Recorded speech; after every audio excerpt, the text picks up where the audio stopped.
Hoy voy a abocarme a darles una mirada a San Anselmo. Hace una semana terminamos con Casiodoro, con Boecio. Em, Hay un pensador, está flotando, que no toqué, pero es importante para Santo Tomás. Así como Boecio es importante para Santo Tomás y Aristóteles es importante Santo Tomás, que es Dionisio Areopagita o el pseudo Dionisio, como le dicen otros. Voy a ver si podemos meterle un poco de contrabando a Dionisio, ¿verdad? Pero de cualquier manera, yo creo que Anselmo de Canterbury es crucial para entender el medievo, la filosofía medieval.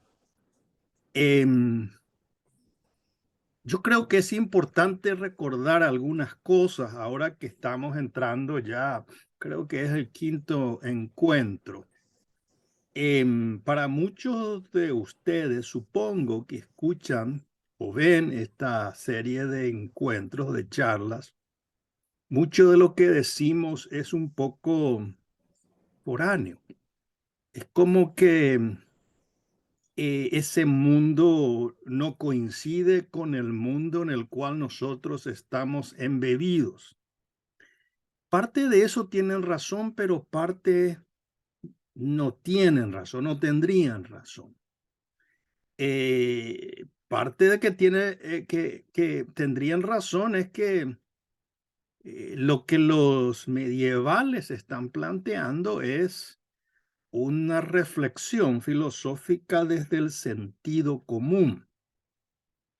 El sentido común, entendiéndose de manera muy concreta, dentro del marco del realismo filosófico, o que el conocimiento comienza con los 5 sentidos, la admiración, hay un proceso de abstracción, luego está una conceptualización, juicio, razonamiento, etcétera. Es decir, hay un sentido que presupone, por supuesto, principios indemostrables, principio de contradicción o de no contradicción, de identidad, de causalidad, etcétera. Es decir, los principios son indemostrables, por eso son principios. Se los puede justificar, por supuesto. Y en ese sentido también la modernidad tiene sus principios. Eh, y entonces nosotros en la reflexión de la filosofía medieval tenemos que tener en cuenta en ese marco cultural del sentido común. Hay varios autores escolásticos, particularmente en el siglo XIX, que se referían un poco a ese sentido común o la reflexión sobre el sentido común.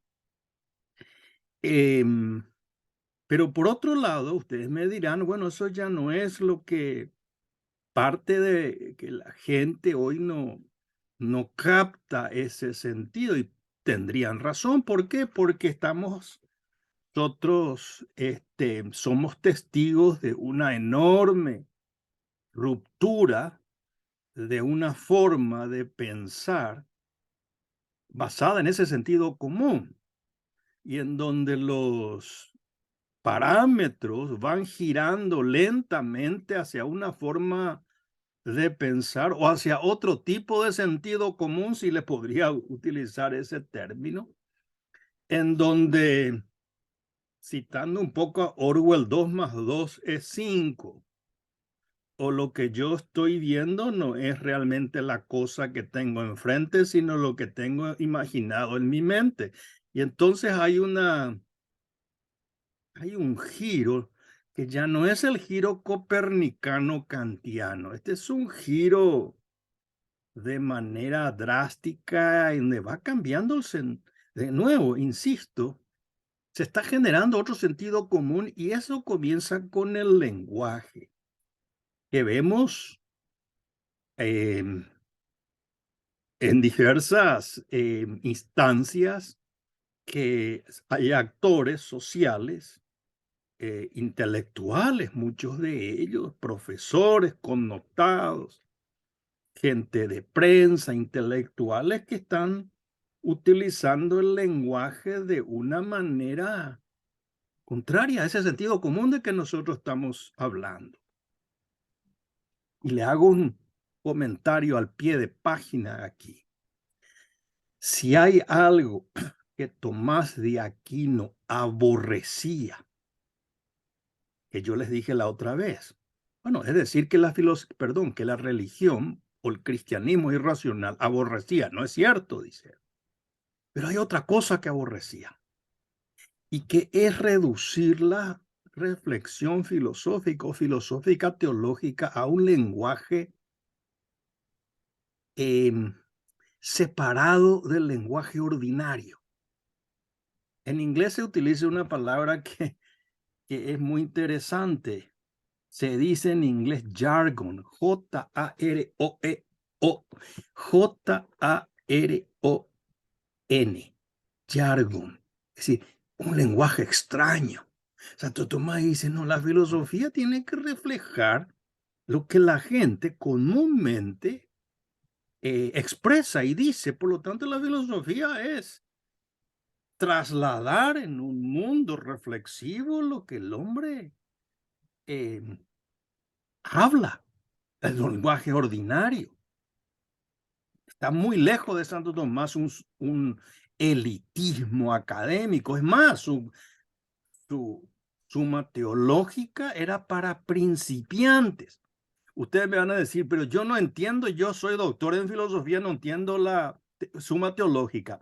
Bueno, pero eso no es culpa de Santo Tomás, es culpa de nuestra cultura, donde nuestras universidades han empobrecido de tal manera el saber humanístico y filosófico que prácticamente nadie sabe cuál es el primer principio del conocimiento humano. Y eso no es una exageración, pero lo dejamos ahí. Entonces el lenguaje hoy está siendo transformado, donde se habla de todos, todes, es decir, se va generando una serie de palabras que no corresponden a la realidad, ni siquiera dentro del lenguaje académico establecido, en nuestro caso, la Real Academia Española. Y con la palabra modificamos, o se modifica ¿qué?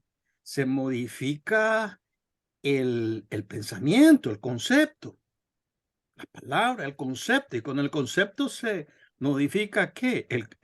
Perdón, la palabra modifica el concepto, el pensamiento, y con el pensamiento, el sentimiento, y con el sentimiento, el deseo.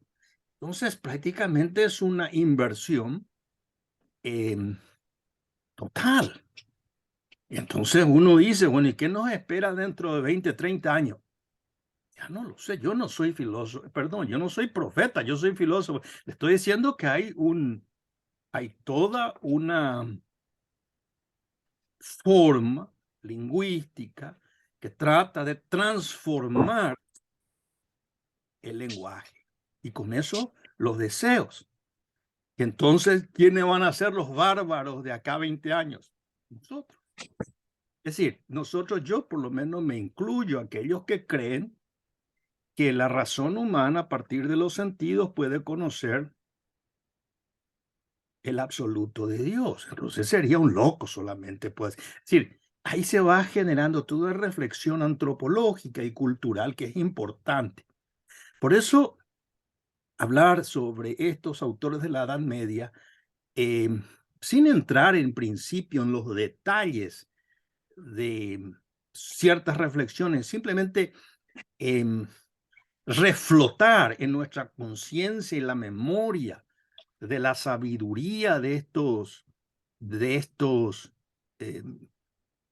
intelectuales, digamos, es importante porque eso ayuda a nosotros a solidificar nuestra identidad, pero no solamente identidad cristiana, identidad humana, la identidad de la razón, la identidad de las pasiones, de los sentimientos, de las disposiciones del ser humano. Y sin eso no hay una civilización, por lo menos una civilización como se ha conseguido, perdón, como se ha concebido en Occidente por más de 5.000 años. Entiendan bien, 5.000 años. No estoy diciendo 2.000, 5.000. Desde Abraham. Desde Abraham, que para nosotros, no solamente en la tradición católica cristiana, sino también en tradición judía y la tradición también islámica, remontan a quién? A Abraham, una forma de ver la realidad. Yo digo, perdón, es una realidad en donde la plenitud del ser humano se juega en tratar de captar el sentido. ¿Podrían? Si podemos poner en silencio nuestro micrófono, por favor. Perdón. Entonces, yo creo que eso es diciendo como inicio, como frontispicio de lo que vamos a reflexionar hoy. Yo creo que la figura de Anselmo es importante en eso, porque San Anselmo, o Anselmo de Canterbury, va a recuperar, no sé si recuperar, pero va a enfatizar algo que está en la condición humana y es el sentido de religiosidad, esa virtud de relacionarse con el absoluto y sobre todo tratar de mostrar, algunos me dirían de demostrar que ese absoluto Dios en su propia conceptualización implica su existencia. Entonces, y esto realmente es, desde el punto de vista filosófico, yo creo que es genial. Anselmo tiene una visión de lo que nosotros decimos, pero Anselmo no tenía todavía, digamos, esa nomenclatura dentro de una teología natural. Santo Tomás es el que va a comenzar a delinear todo eso, pero tenía una visión tan, no sé si profética de todo eso. Y para eso yo quiero comenzar, perdón, San Anselmo fallece en el año 1109 aproximadamente, es decir, él comienza allá en el siglo XI, principio del siglo XII, alrededor de, digamos, contemporáneo, aunque no, incluso coetáneo en algunos aspectos con Pedro Abelardo, por ejemplo, Bernardo de Claraval, la mística, Pedro Abelardo un poco la lógica en la Edad Media. Y San Anselmo está un poco en ese contexto de la formación de la filosofía medieval en el inicio. Recordemos que Boecio es un hombre de frontera, el último romano. Casiodoro es el que comienza a elaborar ese conocimiento riquísimo que va a desembocar en lo que nosotros llamamos universidades. De nuevo, el mundo actual tiene que agradecer a la Iglesia Católica la institución de las de la universidad, del unus versum. Es decir, que vamos a tener una versión de la realidad donde en la cúspide está ¿qué?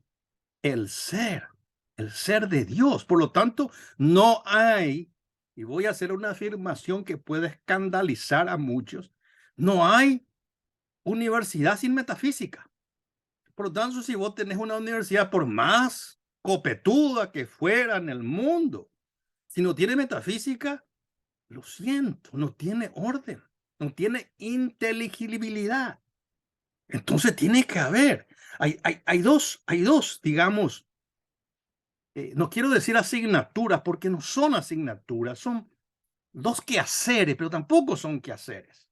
Le llamaremos misterios, pero no misterios en el sentido de enigma, sino en el sentido de ser la fuente de la realidad. Y esa realidad que es inteligible porque mi razón puede captar esa realidad. Uno de esos saberes es la metafísica. No hay universidad sin metafísica. Bueno, puede haber de hecho, pero ¿cómo vamos a distinguir nosotros una ciencia empírica de un saber ético, del saber político, del saber matemático, del saber metafísico? Entonces hay forma de ir a distinguiendo. O si no, vamos a reducir todo a qué, al saber empírico, como hace. Es decir, hoy ni siquiera al saber empírico reducimos, hoy reducimos a una tecnología. Ni eso, reducimos a la inteligencia artificial, que me parece una atrocidad porque es ni artificial ni inteligencia, ninguna de las cosas. Inteligencia es otra cosa. Ahora que me digan que es un algoritmo creado por una inteligencia, ese es otro. Bueno, entonces, esa es una asignatura metafísica. La otra es cristología. Cristología. Que a veces ni. Bueno, ahí voy a dejarlo. Entonces, en el fondo coinciden. Sí, Cristo es el logo y en última instancia vamos al logo creador. Y entonces, ¿qué es lo que estamos estudiando? Y lo mismo, pues. Bueno, eso se ha abandonado. Y por eso estamos en una época que abandonó la razón, abandonó, por lo menos no confía en la razón, abandonó la fe, etcétera, etcétera. Bueno, entonces recuperar esa memoria es una misión. Entonces, en el siglo, retomo entonces, en el siglo IX comienza la filosofía medieval propiamente dicha y ahí podemos poner a San Anselmo como fundamentalmente un gran protagonista. Recordemos que había una educación que seguía, Anselmo mismo seguía el trivium, el quadrivium, dentro de las escuelas monásticas seguían la misma cosa, e iban agregando saberes humanísticos. ¿Por qué? Porque venía el pagano llegando a la Europa de la época. Claro, hablar de Europa en la época, hablar de Europa todavía quizás sería una exageración, por lo menos llegaba a lo que era la entonces Francia, el principio de toda la cristiandad entonces. Entonces el problema era discernir el contenido de ese saber que estaban especulando estos monjes, estos estudiosos, etcétera. Si era aquello, era de qué género, era filosofía, era teología, eran ambas cosas, eran diferentes. Pero entonces había un gran debate sobre eso, un gran debate que era muy, muy rico y sigue siendo, sobre todo para aquellos especialistas, digamos, especialistas que tratan de discernir exactamente cuál era el género de todo aquello. De cualquier manera, uno puede tener una afirmación muy genérica, decir si la escolástica fue teología. Y de eso no puede haber mucha duda. Pero también no es menos cierto que suponía una filosofía. Pero mi punto de vista, después de muchos años, es que si era teología y filosofía es irrelevante. ¿Por qué? Porque lo que busca un San Anselmo, lo que busca un Pedro Abelardo, es el sentido último de su existencia. Y ese sentido último de existencia ellos lo escudriñan con el esfuerzo de la razón. Tienen el dato revelado. Y a veces hay una distinción entre ese dato revelado, donde ellos asienten con la voluntad, luego de aclarar de qué se trata eso. Y bueno, entonces harán teología, porque digamos la primera premisa sería el dato de la fe, la segunda sería la especulación racional, entonces tendríamos como conclusión teología, o teología sobrenatural, digamos, pero siempre es racional, no es simplemente un comentario de la escritura como a mí se me ocurre y me levanté tal día. Esa es una especie de capricho, no es un libre examen como después va a venir a decirnos Lutero. Por eso que Lutero tiene muchos problemas con Aristóteles, porque Aristóteles era un hombre de abstracción, de razones, etcétera, etcétera. Bueno, entonces yo creo que ahí viene un tema de, de género y de distinción. Vamos a ver un poco cómo esto toca San Anselmo. Em, de nuevo, San Anselmo muere allá por el año 1109. em, Era de Piamonte y bueno, vive fundamentalmente entre Francia e Inglaterra, etcétera, etcétera. Y llega a ser arzobispo de Canterbury, donde vive hasta su muerte. ¿Cuáles son sus obras? Brevemente, célebres, por lo menos célebres en aquello que nos dedicamos a la filosofía y conocemos algo de filosofía cristiana. Para los otros, ni siquiera se sabe el nombre de San Anselmo. Por un lado tenemos lo que se llamó el monologium, donde él medita sobre qué, la fe cristiana, el monologium. Y el proslogium, donde un poco es la reflexión de la filosofía. Y ahí establece un principio que ya está, o se formula un principio, pero que ya está enunciado por los primeros filósofos cristianos, como San Agustín, por ejemplo, aquello de fides querens intellectum. La fe requiere el intelecto. Es decir, la fe no es un acto en el vacío. La fe no es un acto irracional. Es el asentimiento de una verdad revelada, pero hay un contenido argumentativo, no es arbitrario. El escolástico, pero filósofo actual cristiano católico no cree simplemente porque Dios lo ha establecido así. No es lo que se llama la teoría del comando moral, sino la razonabilidad de la realidad que coincide con las enseñanzas de Dios. Bueno, entonces la fe requiere el intelecto.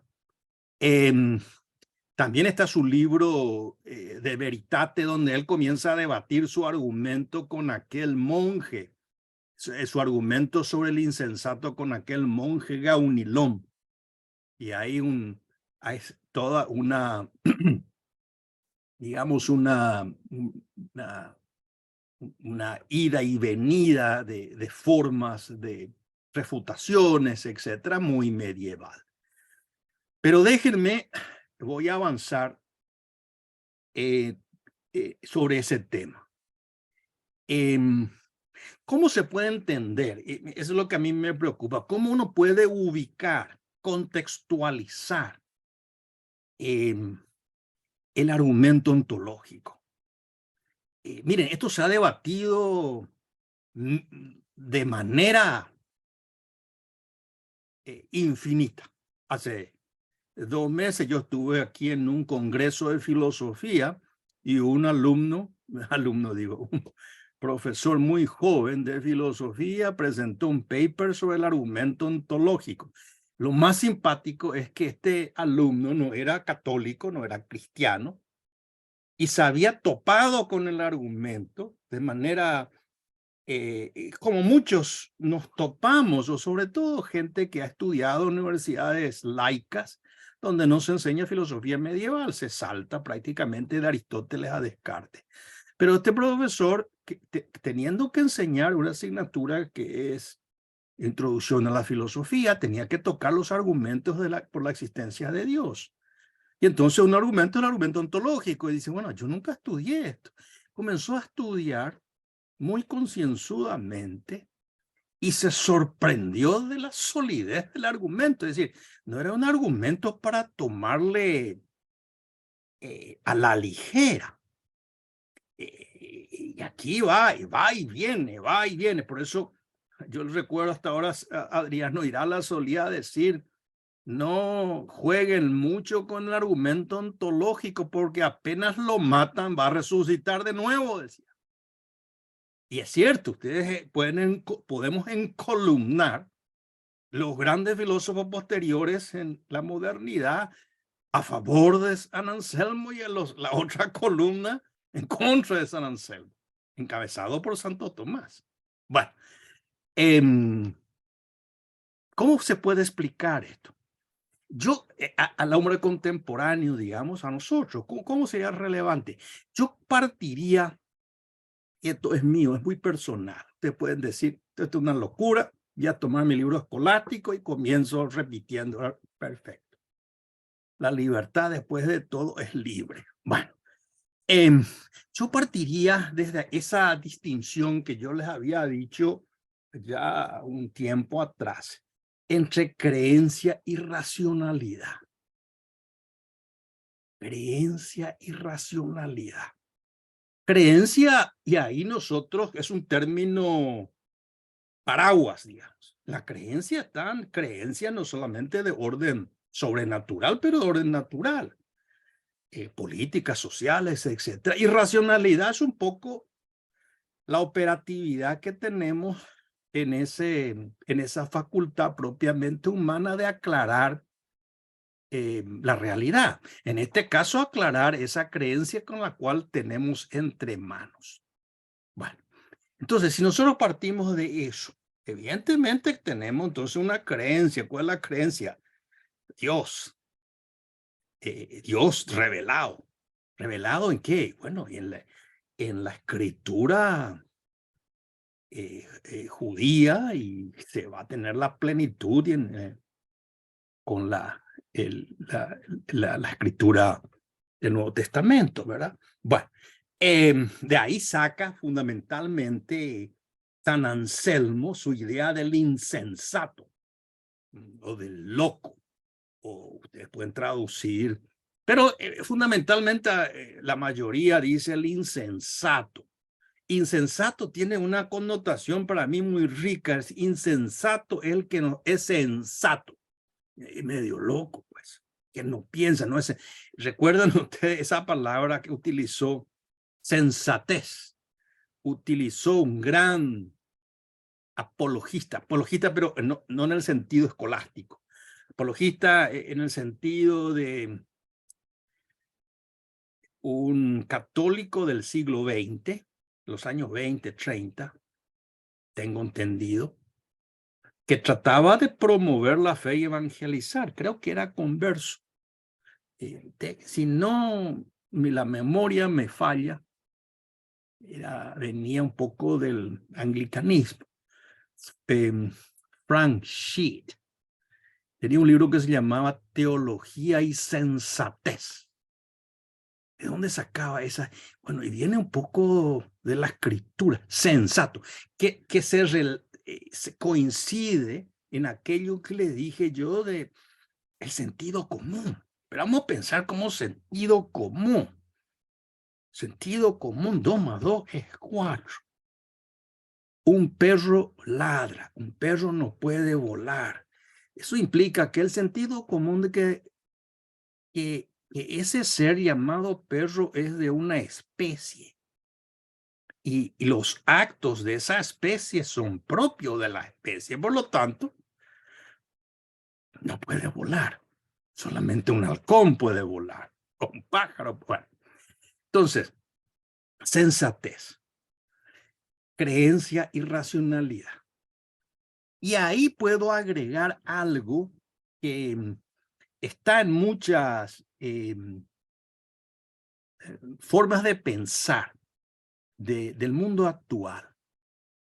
Y el que mejor describe eso, yo creo, es William James, el filósofo y psicólogo norteamericano que muere allá por 1910 aproximadamente, que es una gran figura. Hay que leerlo a William James.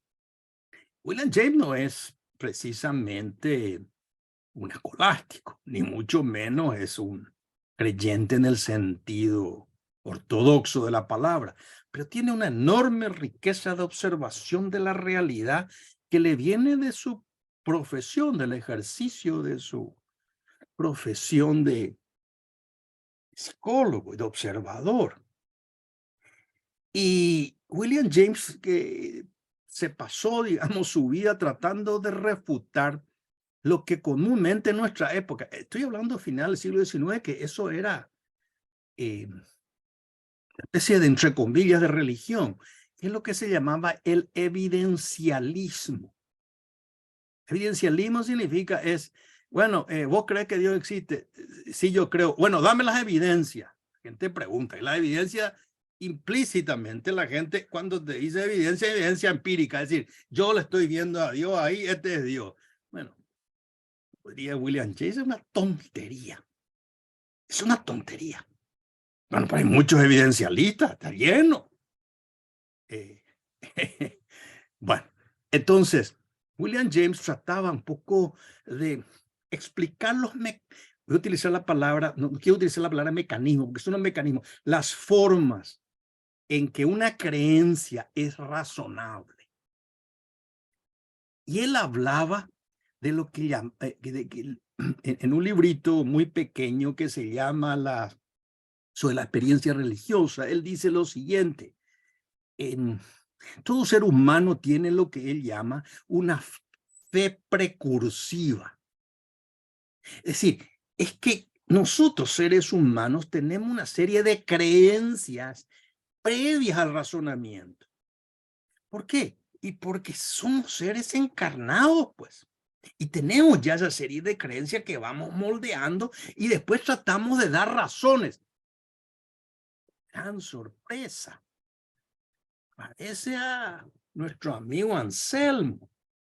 ¿Sacó de Anselmo de Canterbury William James? No, ¿qué va a sacar? ¿Qué quiere decir eso?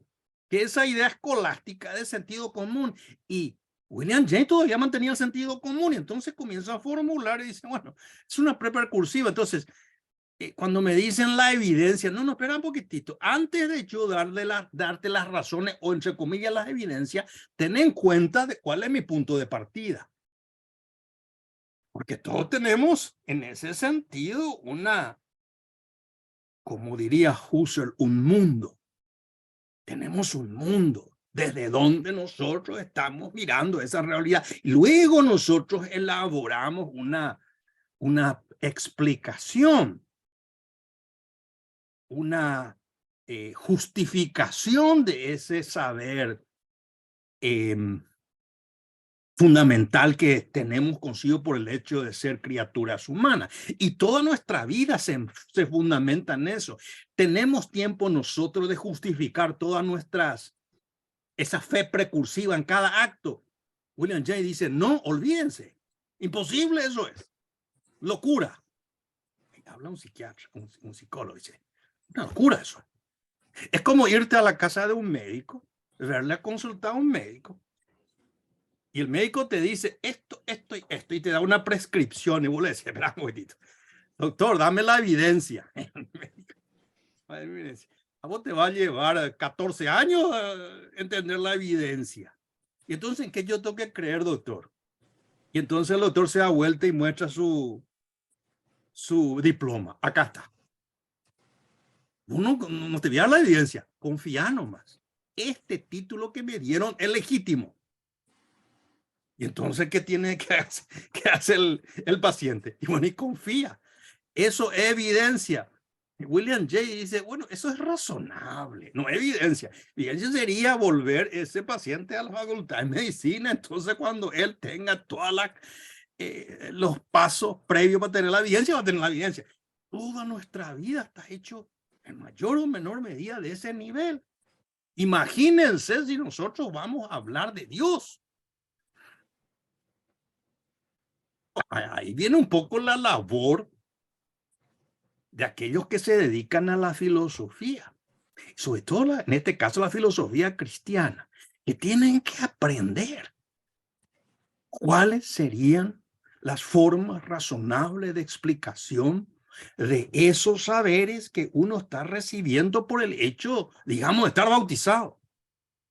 No se puede decir simplemente porque Dios así lo ha decidido en la escritura. Eso es un fideísmo. Eso en el fondo, como utilizando un lenguaje medieval, eso es herético. Es una herejía. Además, a Santo Tomás decía, es una locura, no es cierto eso. Hay que ver si es razonable. Entonces, lo que William Jay dice, hay que darse cuenta aquella creencia, esa, digo, no dice la palabra fe, pero esa fe que nos precede. Y ahí vamos a tratar de hacer razonable en cualquier cosa. Si uno va a viajar y compra el boleto de un avión, ¿tiene esa persona la evidencia de que va a llegar de Kansas City a Chicago? Y yo siempre digo, no tiene la evidencia. Tiene la confianza de que el avión no se caiga. Pero él no es un ingeniero aeronáutico en garantizar la una evidencia que va a llegar a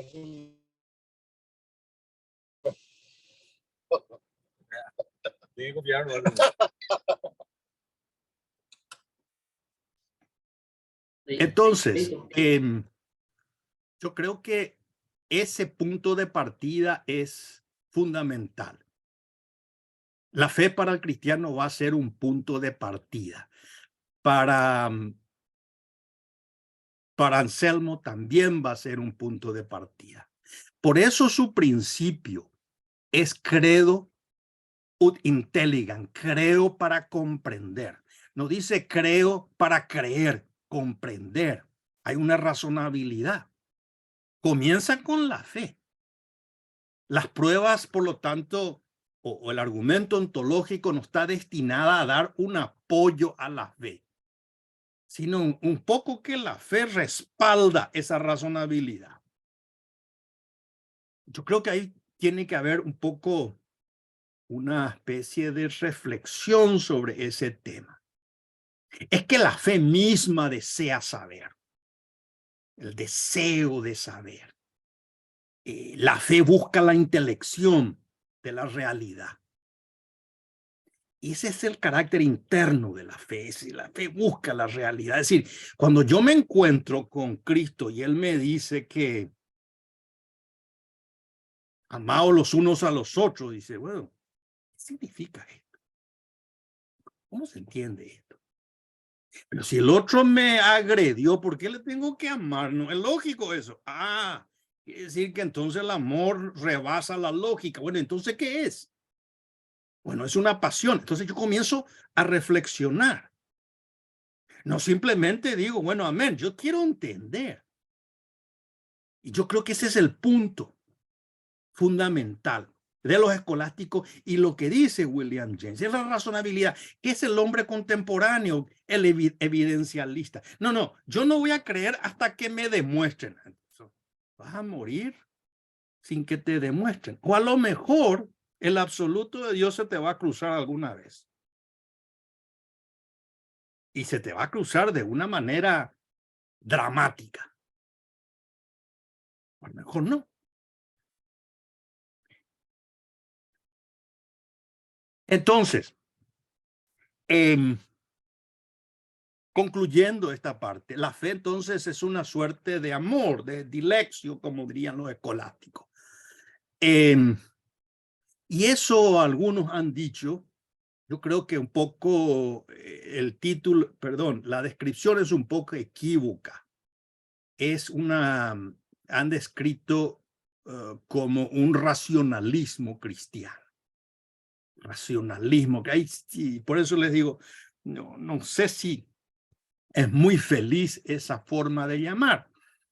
No está hablando de un racionalismo que quiere dar exclusivamente a la razón la exclusividad en comprender la realidad.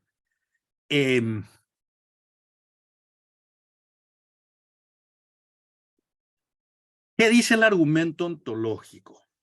Y aquí, porque ya nos encontramos casi más de media hora, voy a entrar en el argumento ontológico, voy a hacer alguna pequeña exégesis en cómo se plantea. Es muy simple. La forma de razonar de Anselmo es muy axiomática. Axiom es fundamentalmente algo bueno, la palabra bueno. acción, principio. Ese principio, bueno, así como el principio de Boecio. Un principio que plantea Boecio. Lo que una cosa es y que es, no es la misma. La existencia no es lo mismo que la esencia, digamos. Bueno, ¿qué dice el argumento ontológico? Aquí habría que distinguir, y ustedes ya lo saben, pero simplemente para recordar, que hay dos formas de argumentar. Fundamentalmente este tipo de objeto, digamos. Un argumento propter quid, como se dice, que procede de lo conocido a lo desconocido. Propter quid. Parte de lo que no tenemos experiencia a lo que tenemos experiencia. Experiencia en el sentido, y no solamente empírico, sino experiencia de la realidad, en este caso va a ser la realidad divina. Pero hay otro tipo de argumento que es el argumento quia, Q-U-I-A, propter quid y argumento quia, que procede inversamente, procede del efecto o de los efectos. Y de los efectos se remontan las causas. Utilizando un lenguaje kantiano, que yo creo que puede ayudar, pero con mucho cuidado, porque eso es la tentación de todos los filósofos que mezclan cosas, tiempos, visiones, pero puede ayudar. ¿Por qué se mezcla? Porque una cosa es Kant en el siglo XVIII, otra cosa es San Anselmo en el siglo XI. ¿Quiere decir eso que Kant conocía a San Anselmo?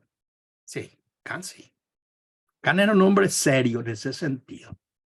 Por supuesto, él va a estar en desacuerdo con él. Pero Kant hace esa famosa distinción entre lo a priori y a posteriori. A priori es como una serie de formas de conocimientos previas a la experiencia. A posteriori es el conocimiento que parte de la experiencia de manera inversa. Lo a posteriori o el argumento quia de los efectos a las causas, en la antigüedad, sobre todo en la concepción escolástica, es como rastrear las huellas de Dios. Vestigia Dei. Y tiene que haber algunos. Ese no es San Anselmo. Simplemente que si nosotros comenzamos a hacer una exégesis de las dos formas de razonamiento, el razonamiento a posteriori o el quia, que parte de toda una concepción metafísica de la realidad, del cambio de las cosas, la observación, etcétera, es como partir también a observar que ahí están los rastros de Dios, las huellas de Dios, y a partir de ahí nos remontamos a su paternidad.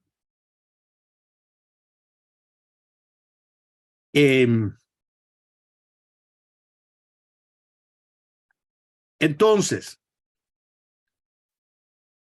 ¿cuál es el eje fundamental de ese razonamiento?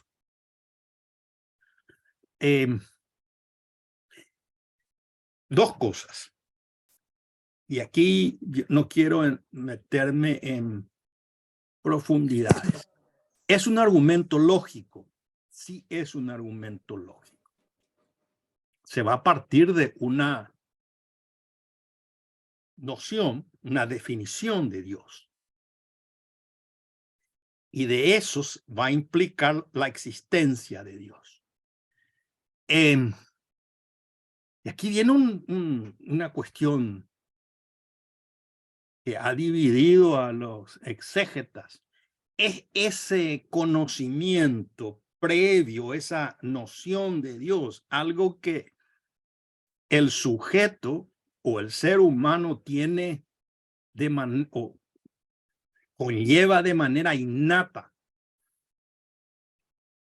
Y hubo una gran, entre estudiosos, un gran debate. Yo no creo que existiera eso, pero bueno, lo dejamos ahí.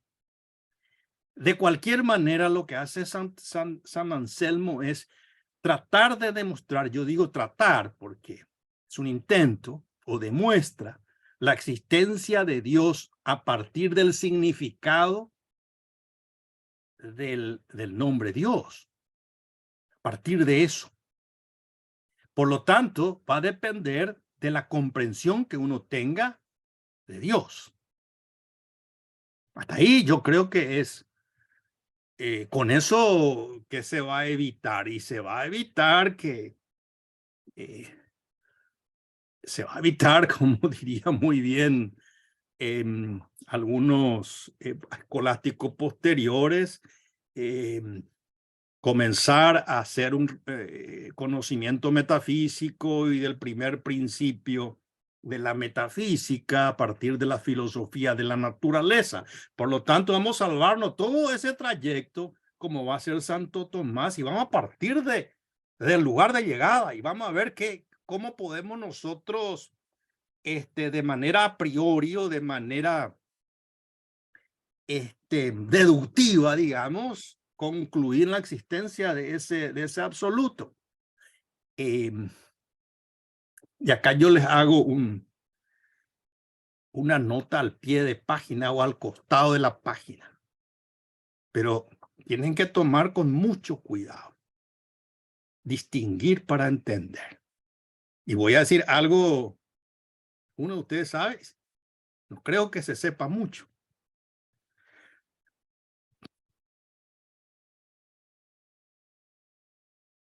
El que intenta algo parecido, es lo mismo.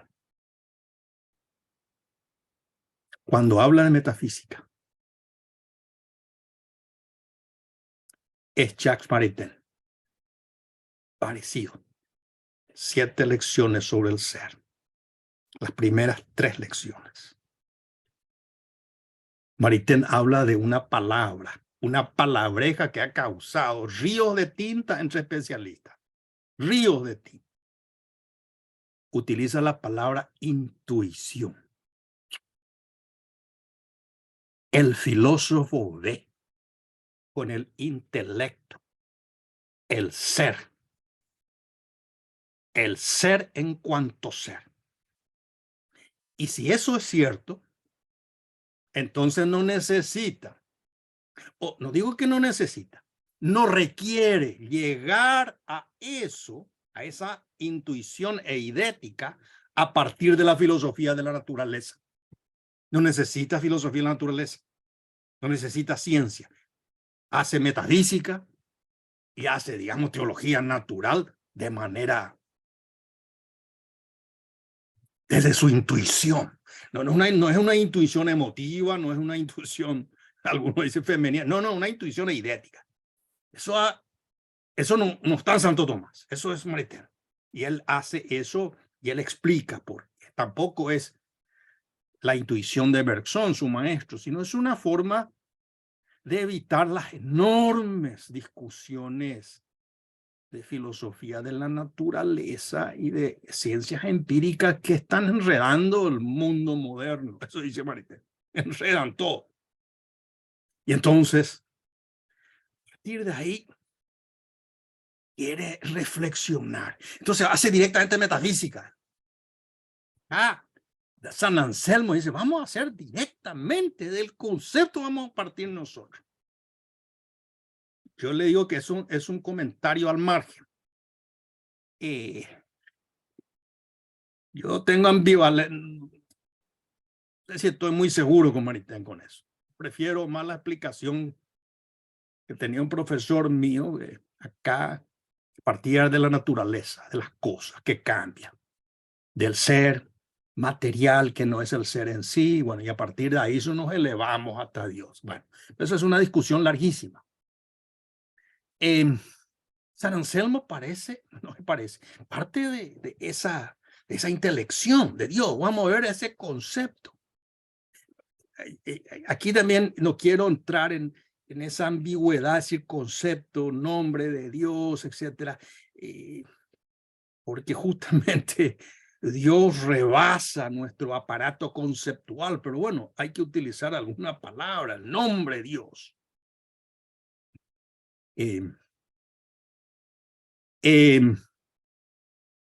Y entonces Anselmo indica que si nosotros pensamos en lo que es Dios, veremos y le damos las notas propias de ese nombre, entonces no puede no existir.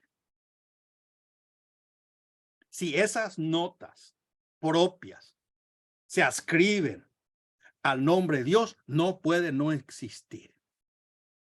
Ese es el eje principal del argumento.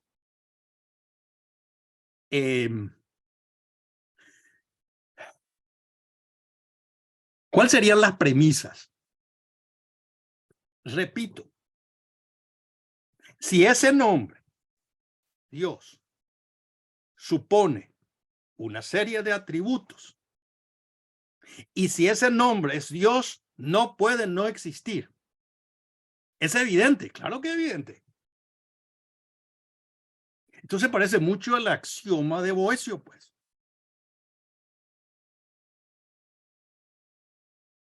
Porque si no existe, entonces esos atributos no le corresponden a Dios. ¿Cuáles serían las premisas? Si podemos distinguir esto, explicar esto en un silogismo para aquellos de ustedes que son más aristotélicos. Primera premisa sería: Dios es aquello de lo cual nada mayor puede pensarse. Dios es aquello de lo cual nada mayor puede pensarse.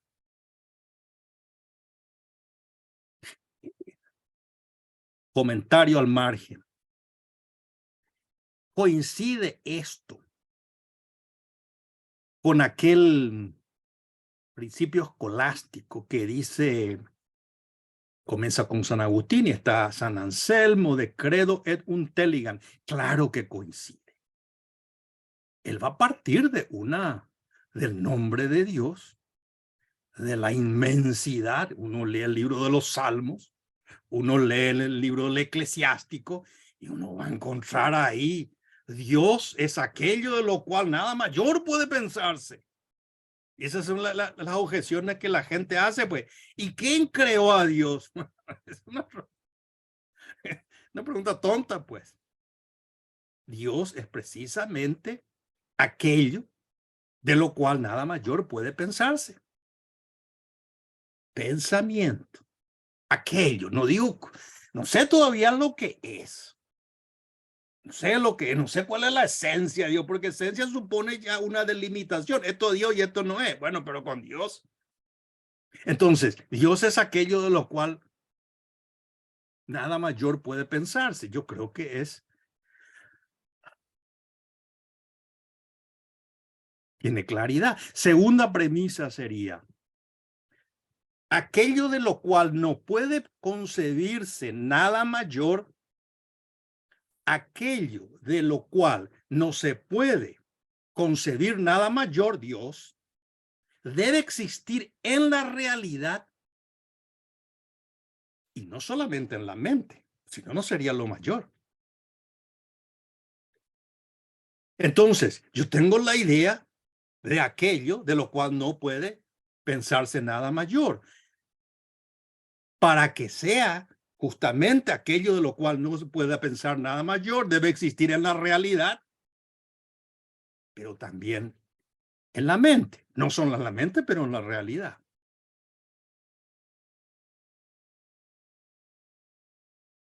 En la realidad trascendente, por supuesto.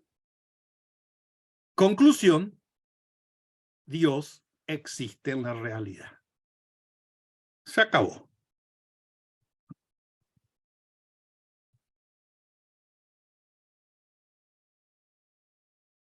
Es una deducción. ¿Partiendo de qué?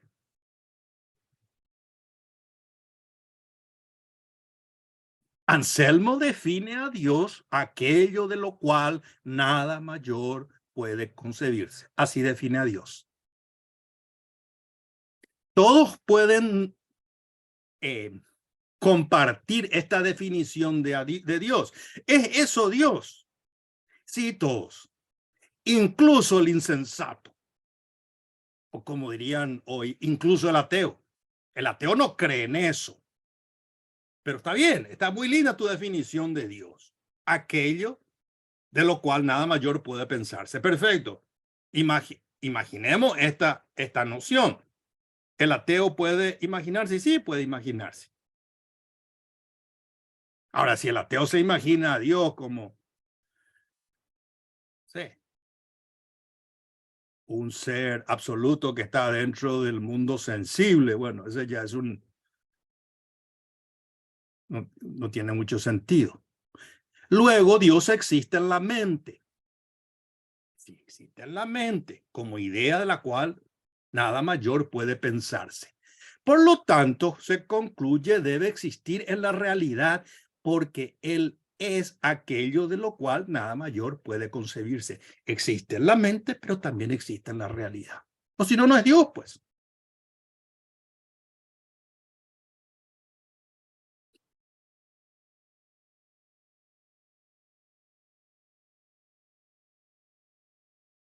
Y entonces, el sensato es aquel que rechaza eso y dice, Dios no existe.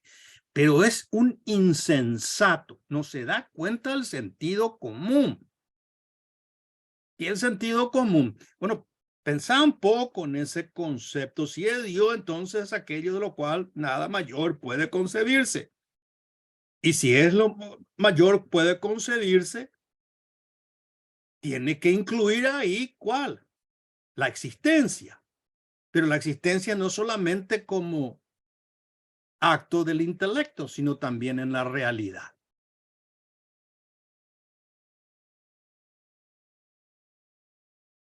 Por lo tanto, y aquí yo les leo lo que dice San Anselmo de manera literal, dice, por lo tanto, dice, incluso el necio que niega que Dios existe debe estar de acuerdo en que tiene en su, que tiene en su entendimiento al menos de aquello de lo cual nada mayor puede concebirse.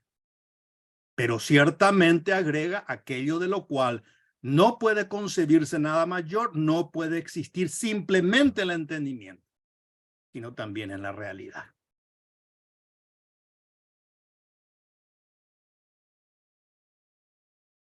No más explicación. Tienen que dejar que se pose esa idea. No den la vuelta como hombres modernos. Enseguida comienzan. Hay que dejar eso. Que se aquiete, que se deposite, que comience uno a masticar primero lo que quiere decir. Después vamos a ver la refutación. Es lo que recuerdo, Añares, pero Añares, recuerdo a Pelayo García, don Laureano Pelayo. Siempre nos decía que muchos alumnos, antes de que se le explique un argumento, te comienzan a refutar, dice él. Pero si no entienden ni el argumento, hay que esperar un poco. Entonces, para saber un poco de qué se trata, uno tiene que hacer preguntas. La pregunta, forma suprema de sabiduría. Es filosofía. Entonces, ¿cuáles son las preguntas que surgen del argumento ontológico? ¿Es un argumento filosófico? ¿Es un argumento teológico? ¿Es ambas cosas? Ahí tenemos ya, ahí se puede hacer una tesis doctoral. Segundo, ¿es una demostración? o simplemente hacer explícito lo que ya se cree? Es una pregunta interesante. San Anselmo lo único que está haciendo, él cree en eso, porque es credo ut intelligam. Entonces, yo creo en eso. Este es el nombre de Dios. Y entonces estas son sus, digamos, sus atribuciones. La existencia forma parte, o si no, eso fuera Dios, etc. Entonces, ¿qué pasa? Simplemente él está haciendo explícito algo que ya cree. Bueno, pero por lo menos está ayudando a hacer que aquello que él cree razonable.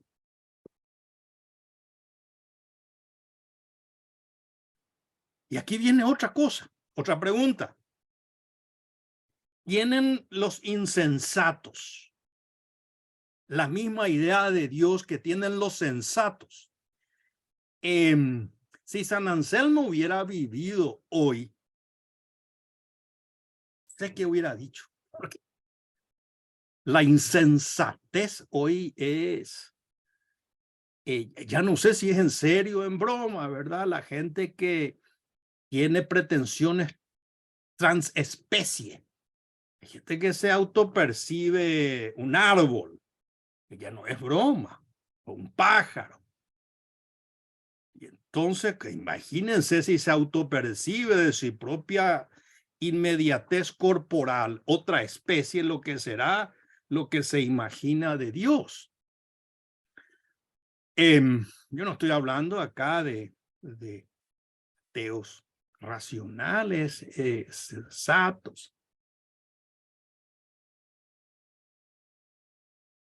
¿Existe entonces una idea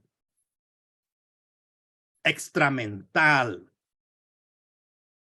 donde haya se comparta entre creyentes y no creyentes en Dios o en ese Dios?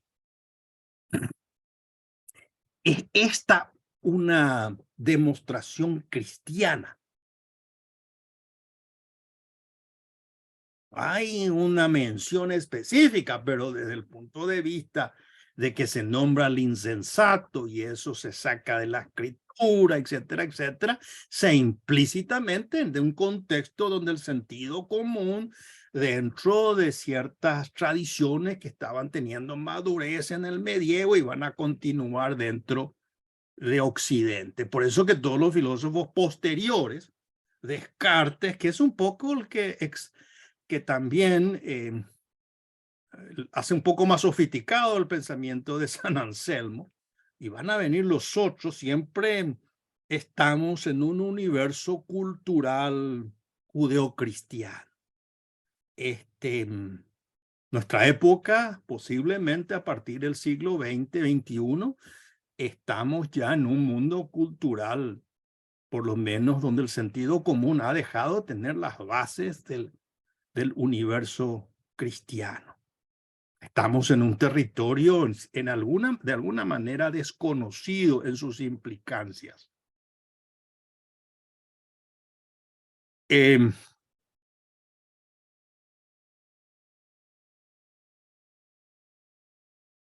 Acá podemos hacer 5, 10 minutos, 8 minutos más y termino. Acá puede haber también críticas a San Anselmo muy legítimas que han habido.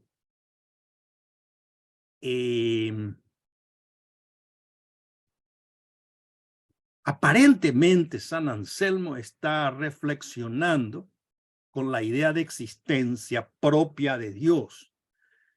Pero no es muy claro si eso corresponde al orden natural y al orden divino. Hay un peligro, dicen algunos, de ontologismo, que después va a tener una repercusión, pero en el siglo XIX. Ese es otro punto. Quizás a tener en cuenta. Ahora, terminando, ¿cuáles son las repercusiones? ¿Cuál sería el legado, la crítica que va a tener digamos, San Anselmo. En el mundo moderno, aquellos que le siguen y van a expandir, comentar, cambiar algunas cosas, su argumento van a ser varios. San Buenaventura, por ejemplo, es un poco de la idea del argumento ontológico. Va a haber algunas modificaciones. San Buenaventura, saben que va a rechazar mucho a Aristóteles. Se va a diferenciar con Santo Tomás de eso.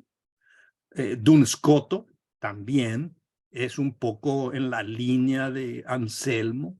Y en la modernidad ya tenemos a Descartes, yo le mencioné, y vamos, a Spinoza, su idea de substancia.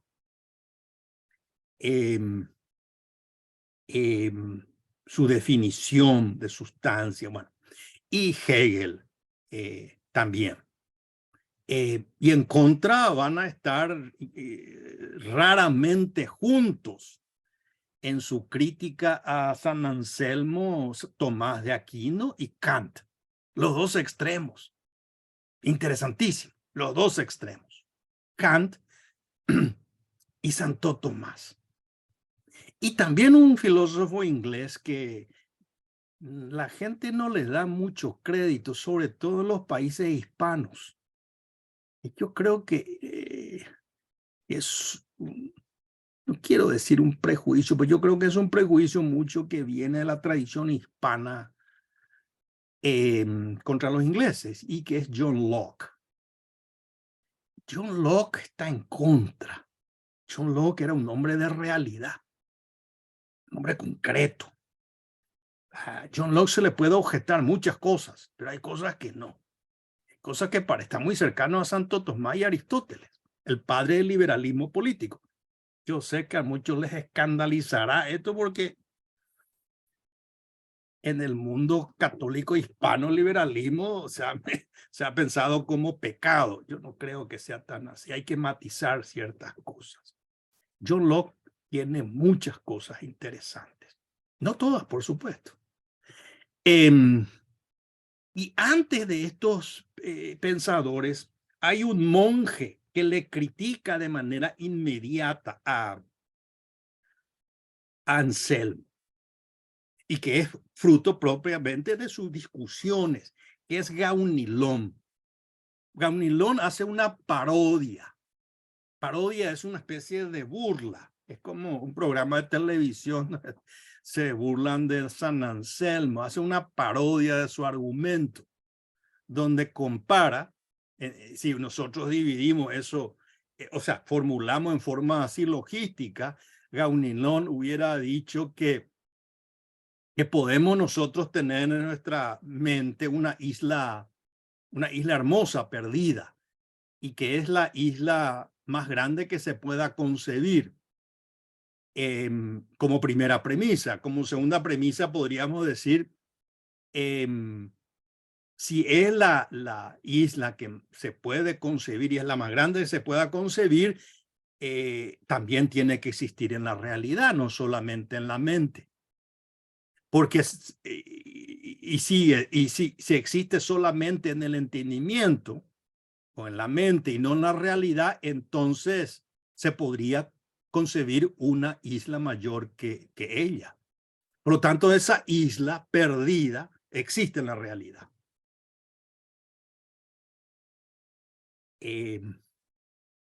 Kant va a tener más o menos la misma tipo de refutación.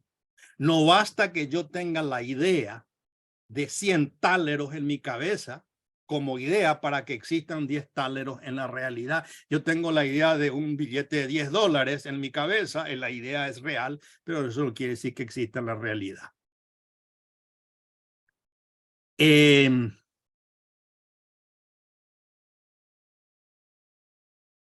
Anselmo diría, mira,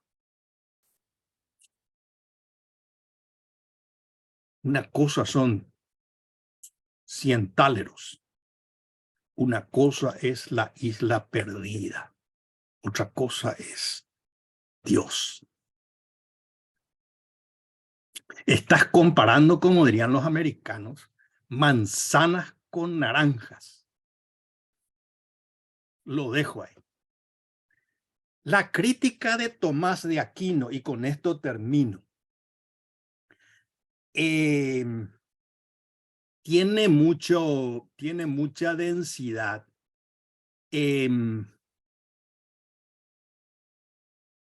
¿Cómo se podría explicar? Santo Tomás dice que el punto de partida es el problema. No está entrando en el argumento en sí, como Gaunilón. Dice, no, mira, comparar, cambiar nomás el sujeto y poner una isla perdida en vez de Dios. Y entonces también existe la isla perdida en la realidad. Y él dice, vamos a sacar, el argumento no es el argumento a priori. Eso es el argumento que vamos a dejar de lado. No quiero ese argumento. Porque no parte de qué? De lo que se observa, de los sentidos. Santo Tomás es un realista. Señores, hay que comenzar de los sentidos. Por lo tanto, lo primero que va a ocurrir es que los insensatos, digamos los ateos, van a tener problemas en aceptar el punto de partida. Pueden tener, ¿están de acuerdo o no de acuerdo? Va a tener un problema. Algunos sí, otros no. Pero bueno, entonces no me está sirviendo esa premisa. Segundo, que Dios sea evidente en sí mismo. Dios existe. No quiere decir que sea evidente para nosotros. Que Dios sea evidente en sí mismo no quiere decir que sea evidente para nosotros. ¿Es cierto eso? Es cierto eso. Pero todo aquello pero todo aquello que es evidente en sí mismo, el caso de Dios, necesita ser demostrado. Claro, porque no es evidente para nosotros, entonces tenemos que demostrar. Por lo tanto, los seres reales, todo ser, incluye Dios, ser creado, ser increado, implica una demostración. ¿Y dónde comienza la demostración? En la realidad, con los seres extramentales. Y entonces, como conclusión, ya no es la conclusión de Santo Tomás, pero es una conclusión tomista. Dios existe porque este libro existe. Vamos a comenzar primero con el ser extramental. Vamos a comenzar con el individuo, seres orgánicos. Entonces vamos a comenzar con el ser. Y ahí vamos a comenzar con el cambio. Y el cambio sustancial. Y la composición ilemórfica. El acto y la potencia. Entonces todo un aparato, ¿qué? Un aparato metafísico. Con el fin de llegar a través de esas demostraciones de Santo Tomás que van a ser cosmológicas, pero van a ser a posteriori, a través de su efecto, vamos a remontar a ese Dios que existe de manera pura. Es puro existir. Y entonces es una forma totalmente inversa. Y entonces todo el mundo va a estar de acuerdo en ese punto de partida metafísico de que los sentidos, sí, los sentidos no son muy estables muchas veces, pero por lo menos son un punto de partida que pueden ser corregidos unos a otros. En eso la crítica de Descartes es una crítica muy débil. Descartes se contradice, dice los sentidos me engañan, dice, y después, ¿cómo yo sé que los sentidos me engañan? Con los sentidos. Entonces, yo creo que la metafísica de Santo Tomás, que comienza con filosofía de la naturaleza y comienza con observaciones válidas, legítima. Y entonces prácticamente deja de lado la forma en que razona San Anselmo. Y por último, bien último, para ustedes aquellos que son discípulos de la modernidad kantiana, sobre todo de la modernidad iluminista, Kant tiene más o menos una crítica parecida, que se puede enumerar en numerosos puntos, ¿verdad? Yo le puedo citar algunos. Dice Kant, uno puede definir a Dios como mejor le parezca. Dios es una X y definimos como a uno mejor le parezca. Pero eso no significa que X exista, porque la existencia de X de Dios no es un predicado. Decir que Dios o X existe no dice nada respecto a Dios, etcétera, etcétera. Es decir, en el fondo no hay, digamos, no, hay que partir de la realidad. Bueno, Kant va a hacer una crítica y después de toda su crítica, él va a llegar por otra vía a Dios, por la vía de la moral, que no es la de Santo Tomás. Entonces ahí va a haber una enorme. Kant es otra cosmovisión prácticamente. Y termino con esto. ¿Cuáles son las preguntas que nos deja esta exposición? Que lastimosamente no tengo, ya es 1 hora y media. La pregunta es, de nuevo, ¿es esta una demostración realmente? Por otro lado, nosotros podemos afirmar como conclusión, siguiendo a San Anselmo, que Dios es un ser cuya naturaleza es existir. Eso está claro. El problema es, ¿cómo sabemos eso? Bueno, él dice, partir de esa, no dice intuición, o sea, a partir de esa idea. Bueno, pero partir de esa idea supone fe. Entonces, Santo Tomás dice, pero vamos a partir de que las cosas se mueven. En eso vamos a estar de acuerdo todos. Porque si es por fe, entonces no parece válido un argumento racional. ¿Para qué se ha tener fe? Entonces, evidentemente no tiene mucha necesidad. Y entonces, terminando con esto, ¿cuál es ese camino que nos va a llevar a ese Dios? Y ahí ya nos movemos en el mundo de Tomás de Aquino. San Buenaventura va a reafirmar más esto, el itinerario de la mente hacia Dios, etcétera, etcétera. Pero Santo Tomás va a plantear de otra manera. Y eso ya veremos la próxima clase. Ok, voy a terminar aquí porque ya es...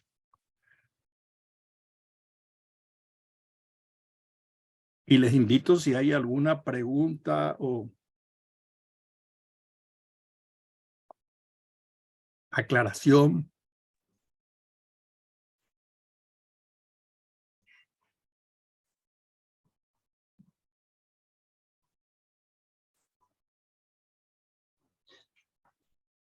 Profe, ¿me escuchas? Sí, Profe, escucho. Carolina, que Carolina me pregunta. ¿qué tal? ¿Cómo están? Acá estoy en el diario y estoy aprovechando para escuchar. Una pregunta que me quedó es quizás no es lo esencial de esta exposición, pero a mí sí me interesa mucho la intuición como vía de conocimiento. ¿Por qué se alejaba de Bergson Maritain en esas tres, digamos, esos tres primeros análisis? O sea, porque estamos hablando del tema de la intuición y después mencionaste de paso, profe, que no era exactamente por el camino de Bergson. Sí se puede, y si no, en otro momento. Y eso ya nos llevaría a muy lejos, pero porque la concepción de la realidad de Bergson era una concepción cambiante del flujo de la realidad que podría llevar a suerte de relativismo, etc. No obstante, él quiere salvar ese flujo de la realidad y del cambio, al cual estamos sujetos a través de una intuición. El mismo concepto de intuición también es muy resbaladizo, ¿verdad? Cómo uno capta esa eternidad que bandea la realidad del cambio, pero no tiene nada que, la palabra nomás. Ahí tienen que leer esos 3 capítulos. Son muy densos, muy difíciles de Maritain, muy largos y muy densos. Entonces él dice, no me aclaro que yo no hablo en el mismo sentido de persona. Entonces comienza a explicar. Lo que pasa es que el mundo contemporáneo idolatra a la ciencia. Y ese es un mundo muy complejo, que es muy interesante.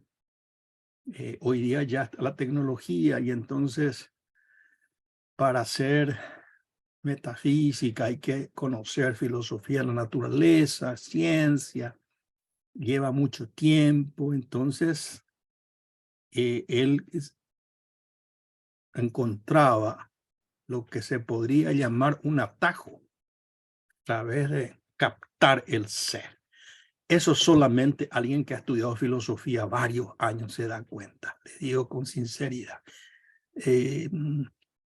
Muchos años, porque supone una comprensión de toda la realidad, de orden empírico, de la naturaleza, de la matemática, la metafísica, la contemplación de Dios. Y eso no se consigue en 2 años ni en 5, a veces ni en 30. Entonces, el que tiene esa intuición es como que se ahorra. Y entonces uno puede ser un gran metafísico sin estudiar la filosofía de la naturaleza. Eso no dice Santo Tomás, eso dice Maritain.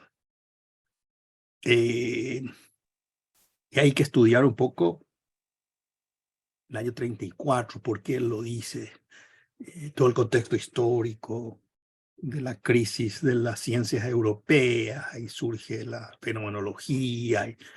Entonces, es una realidad muy compleja. Yo contestaría así, pero no me atrevo a entrar en esto porque es muy largo, me parece. Gracias, profe. Después te voy a hinchar de vuelta porque me gusta mucho el tema de ir por la belleza. Ves que ahora yo estoy en pedagogía, ahora en educación, y ves que hay o un cientificismo, digamos así, muy reduccionista también, o una vía así muy emocional para llegar o intentar llegar a ciertos conocimientos, ¿verdad? Entonces, eh, parecería ser que la intuición puede ser un camino, pero como contemplación. Bueno, ya me marcho. Chao, gracias, profe. Ignacio, adelante. Sí, buenas tardes. Profesor, San Anselmo sería representante, o sea, no sé si sería representante de toda esa tradición agustiniana que fue caminando, digamos, hasta llegar hasta él, ¿verdad? Y entiendo que él eh, era gran defensor de que las ideas en general son innatas, y dentro de esas ideas podríamos decir que están jerárquicamente ordenadas, profesor. Bueno, va pensando para poder llegar a ese concepto ontológico. Se podría decir que las ideas están ordenadas al estilo hiperuráneo platónico, profesor, y Dios sería, no sé si asociar bien, ¿verdad? Pero sería algo parecido al bien supremo, o está más vinculado a un Dios matemático, al Dios infinito, numérico, por decirlo así, cuando dice aquella perfección por encima del cual ninguna perfección puede ser pensada. Estoy tratando nomás de pensar, la verdad que es bastante complicado, ¿verdad? Pero eso quería preguntarle, profesor, si está vinculado con esa jerarquización de ideas platónicas para sentenciar, digamos, su argumento teológico.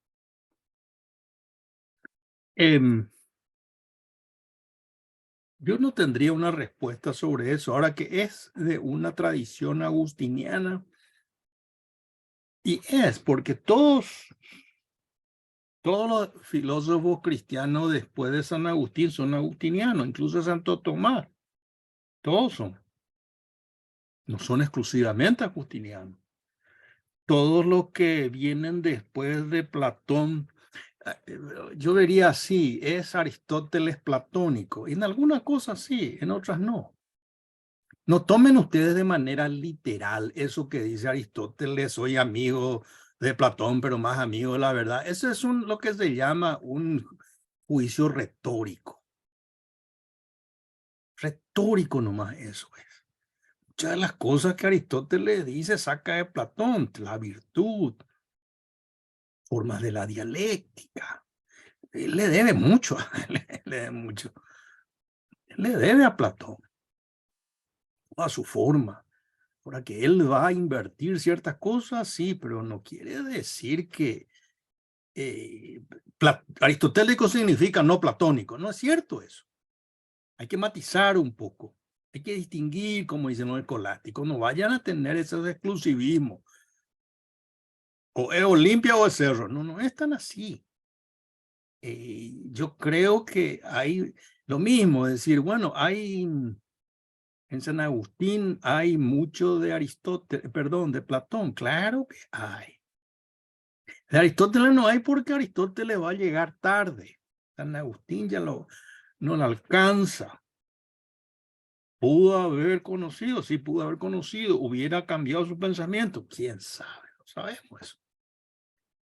Entonces podemos llegar a San Anselmo. San Anselmo es Agustín, claro. Hereda mucho de Plotino, y sí, porque Plotino entra mucho a través de San Agustín. Es decir, yo creo que hay que hablar un poco de un horizonte cultural y de un patrimonio donde las ideas se van enriqueciendo mutuamente. Algunos van descartando y se van puliendo y va a ir mejorando. Va a ir mejorando. Es un razonamiento de orden axiomático, y sí es. Bueno, ¿y qué es lo que se quiere evitar? Y a lo mejor se quiere evitar o se quiere precisar una, digamos, una exactitud. Sí, puede ser. Y entonces ahí tenemos, pero bueno, esa es parte de una noción de Dios, pero esa noción parte de la escritura. Entonces parte de una creencia, de un horizonte. El problema es que si todos, puede ser eso válido en un horizonte como el nuestro, donde hay más de un horizonte. Entonces hay que entrar ahí a tallar y hay que hacer un poco de filosofía de la cultura. Es lo mismo que vamos a ver ustedes. ¿Fue Santo Tomás tomista? Sí y no. Sí y no. Entonces ahí va a venir un larguísimo debate. Uno puede fácilmente decir aristotélico tomista. Bueno, eso decían allá por principio del siglo XX, Gret y otros que escribieron manuales. Pero el mismo Gilson duda de eso. Gilson incluso dice que es mucho más cerca de Platón que de Aristóteles está Tomás. Bueno, para mí es como se dice en inglés, no es un issue, no es un problema eso. ¿Por qué? Porque hay un patrimonio, una riqueza, entonces el filósofo va a decir, bueno, va descartando esto, va tomando esto, entonces ve un poco como él plantea. Eso es lo más lo que es importante, si uno es heredero de esto y de lo otro. Evidentemente hay ideas de Aristóteles, por supuesto, y él lo dice, pero también hay de Platón y de San Agustín, es decir, hay todo un patrimonio y una riqueza, hay una síntesis. Sí, lo que caracteriza al pensador bueno es la capacidad de síntesis. Síntesis. Eh, eh, Secundino siempre decía, ver el cuadro sinóptico, sin opsis, todo. Sí. Tener todo, cómo se va ensamblando, ver eso. Es el pensador, está viendo eso con claridad y ver cómo se va vertebrando esto. Eso lleva mucho tiempo, porque no se puede decir, no es lo mismo estudiar química que estudiar filosofía, porque filosofía uno tiene que ver, asumir 2500 años de reflexión, entonces verla, cómo se va, pero en última instancia uno ve todo eso y entonces ve de dónde, qué es lo que hizo rico a una síntesis. Y cuáles son los elementos que van puliendo, etcétera. Yo vería por ahí, o sea, yo no perdería mucho tiempo. Hay una expresión latina que dice, donde está Aristóteles está Tomás.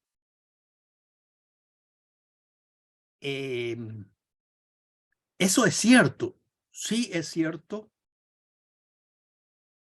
pero no del todo. Porque donde está Tomás, y hay muchas cuestiones, no está Aristóteles. Porque Aristóteles es como que va asumiendo, es decir, como la persona que consume un alimento lo metaboliza y ya en la persona que metaboliza ese alimento le da una fortaleza. Sí, el otro le enriqueció, pero esa persona ya es otra, con personalidad, con contexto histórico, con horizonte. Y entonces uno acepta lo que los otros le han legado, porque viene un poco de la concepción nuestra de que ser persona nos hace insustituible, únicos.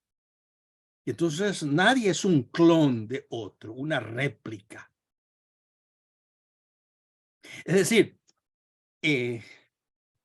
Santo Tomás no era tomista, con eso le digo todo. Es decir, es como que encerrarlo en un sistema, esto es, ¿no? Espera un poquitito. Mía. O sea, a veces nosotros le utilizamos la palabra tomista como una suerte de límites. Le ponemos lindero, esto es, y lo de afuera no es. La filosofía es mucho más que eso. No es una ideología. Y hay fertilizaciones, porque si no vamos a caer en una serie de calificaciones, decir, bueno, ¿quién es el tomista más puro? El otro, vos ya no sos tomista, esto, como si fuera que hay una suerte de carrera, ¿quién tiene la pureza de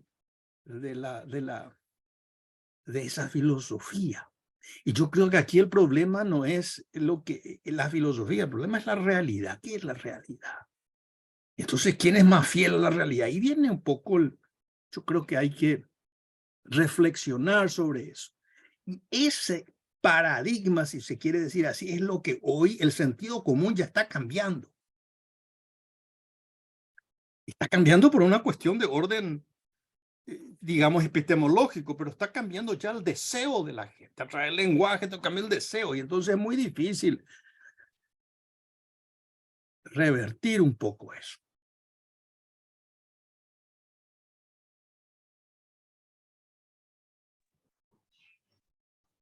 Robert, adelante, Robert. Gracias, Víctor. Profesor, a propósito del tema que está desarrollando, la relación entre fe y razón, quisiera aprovechar la oportunidad para preguntarte, el título de tu libro es Filosofía para tiempos misteriosos. ¿Cómo podrías ser tan amable, profe, de darnos una idea de por qué elegiste ese título? No sé si viene o no al caso, pero es una pregunta que tengo y quiero aprovechar el momento, profe, para consultarte. Como diría un compañero aquí, basta con comprar el libro.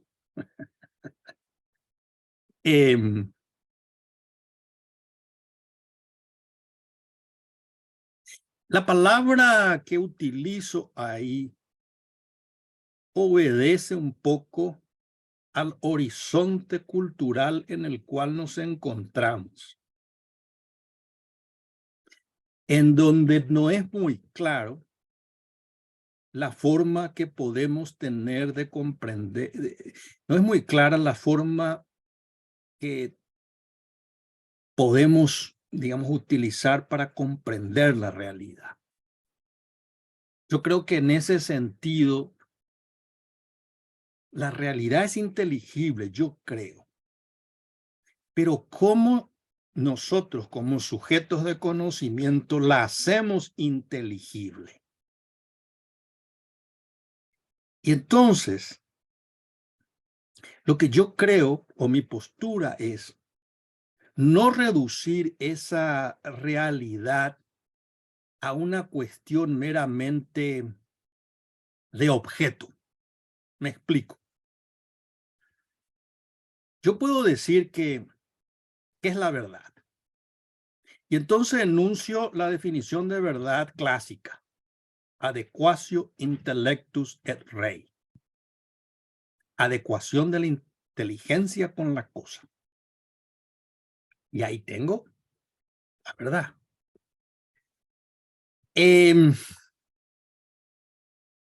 Creo que esa visión es insuficiente. Porque es como reducir la realidad a un objeto que está ahí. Está ahí. Y yo puedo conocerlo, hacerlo inteligible. Para mí me suena mucho de positivismo eso. De empirismo. Reducir el conocimiento al objeto material incluso. Porque ¿qué ocurre si el objeto no es material? ¿Cómo comprendo si no es material? Adecuación intelecto del rey. Imagínense la justicia. Y entonces yo más creo que si nosotros vamos a distinguir entre ese arco del conocimiento, entre sujeto, objeto, la palabra y el objeto, que nos trae una enorme complicación epistemológica, yo creo, es mejor partir de voy a utilizar una palabra, de una relación entre el sujeto y el objeto, pero es una relación vital, de un mundo, voy a utilizar la palabra de la fenomenología, un mundo, en donde el sujeto se relaciona con el objeto y el objeto se relaciona con sujeto y es una vida. Entonces yo comprendo las cosas, no porque las conozca en una manera así muy mecánica, sino porque vivo entre las cosas. Ustedes me van a comprender a mí, no porque me están viendo como un objeto, sino el día que ustedes me visiten verán cómo yo estoy en medio de aquello en lo cual estoy. Y ahí me van a entender más. ¿Por qué? Porque ese mundo va a ser inteligible la noción de qué soy yo. Y entonces, ¿qué supone eso? Supone que desde el punto de vista epistemológico nosotros tenemos que comprender, hacer una hermenéutica del mundo de aquello que queremos conocer. No es solamente un conocimiento como hacen las ciencias empíricas. Me acerco a un laboratorio y conozco. ¿A través de qué? No sé, en la observación, el portaobjeto, lo que fuere. Sino acá hay un mundo y entonces del mundo hay una relación, hay una hermenéutica y ahí salen juicios de valoración, aproximaciones, etcétera. El sujeto cognoscente que se aprehende el objeto que enriquece al sujeto y entonces hay un mundo. Si ustedes me dicen ahí, entonces eso es una fenomenología del conocimiento. Y sí, desde el ser con los otros en el mundo, con esa rayita que a veces nosotros le ponemos. Y entonces, ¿cómo aparece el mundo así? Como un misterio. No es muy claro. Pero misterio no quiere decir enigma, no quiere decir que no podemos agotar y conocer grandes regiones de la realidad. Claro que podemos. Pero no podemos conocer de la misma manera a una pandemia. Pandemia podemos saber las descripciones biológicas de un virus, por supuesto. pero no porque un virus se esparce en el momento en que se esparce y causa daño a las personas que causa daño, no cuál es el daño que causa, que es una cuestión de orden empírico, sino por qué este y no el otro. Y entonces permanece su inteligibilidad en el misterio, y solamente acercándonos a esa realidad podemos nosotros hacer una descripción aproximada, humilde, de observación, no haciendo afirmaciones demasiado categóricas. ¿Por qué? Porque la realidad es misteriosa, y eso lo dice, esa es la famosa distinción que hace Gabriel Marcel, que en el mundo hay objetos, sí, que son sujetos a qué, que son problemas que podemos resolver. Hay otros que no, que son misterios.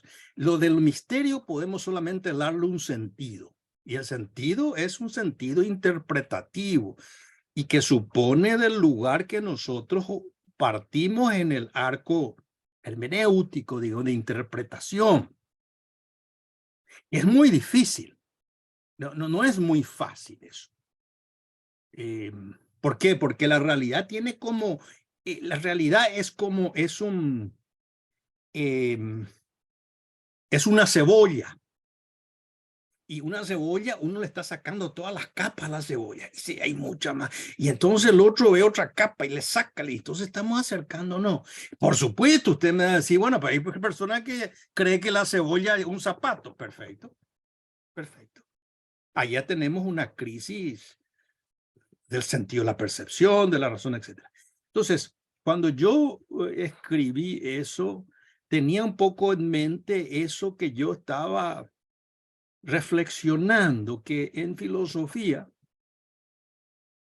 siguiendo a Santo Tomás en esto, las últimas razones de las cosas nos son desconocidas, dice Santo Tomás. Las últimas razones de las cosas nos son desconocidas. ¿Sí?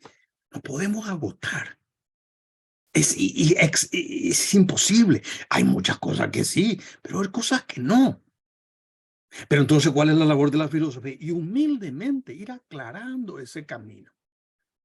Por eso el deseo de la sabiduría, por eso la filosofía no es, hay algo tan distinto en el mundo actual. ¿Qué es lo que la gente quiere en el mundo actual, las universidades? Que la gente sea experta. Por eso te hablan de competencia. La gente, cuando entrenamiento para educación, tiene que usted saber las competencias. A veces a mí yo ya no sinceramente, perdónenme, no le hago caso. Competencia. ¿Qué es lo que es competencia?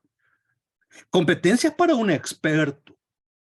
Yo tengo competencia para esta área de la realidad, pero yo me dedico a la filosofía, a la sabiduría. Yo no soy competente. La filosofía es inútil. Como dice Aristóteles, dice, es un saber inútil, pero vale para todo. Y entonces, más humilde. Entonces, el filósofo busca la sabiduría, y la sabiduría no tiene reposo. Por eso es el que busca, es el amante, el que está constantemente, no es el que posee la sabiduría. Nadie posee la sabiduría. El experto con su expertise y te cobra dinero por eso. El filósofo no puede. Porque toda la realidad, por eso que no reposa, por eso que a veces el filósofo dice, bueno, yo me voy a morir sin saber prácticamente nada. Y bueno, y sí, el destino. Por eso que la filosofía, el filósofo es una vocación, es un llamado también. Pero no es un llamado que uno tiene un mérito, a veces es un llamado trágico o dramático. Uno está como condenado. La palabra condenada quizás sea muy fuerte, ¿verdad? Pero como es como que uno no puede no pensar. Y entonces a veces uno evita pensar porque se da cuenta de cosas que la otra gente no se da cuenta. Y ahí viene la soledad, etcétera, etcétera. Yo por eso puse ese título, y creo que en la primera parte yo explico por qué esa es mi mi forma de filosofía, ¿verdad? Yo lo que no entiendo es la filosofía. No entiendo filosofía como una suerte de sistema. Yo no creo en eso. Eso reduciría la filosofía a una ideología con linderos y con los que guardan el lindero y esto. No, poquitito, esa es la realidad. Espera un poquitito. Hay puntos, perspectivas que ven la realidad que está diciendo alguien que viene fuera de la tradición, digamos, mixta, que es muy lúcida, y entonces uno incorpora, no porque uno le mira a quién dijo, sino lo que dijo, porque la realidad es lo que nosotros tenemos que abocar, y es una realidad que tiene muchos niveles, material, no material, etcétera, etcétera. No sé si expliqué, pero yo creo que por ahí va Pero la... te agradezco mucho, porque me respondiste con el corazón en la mano, así que te agradezco.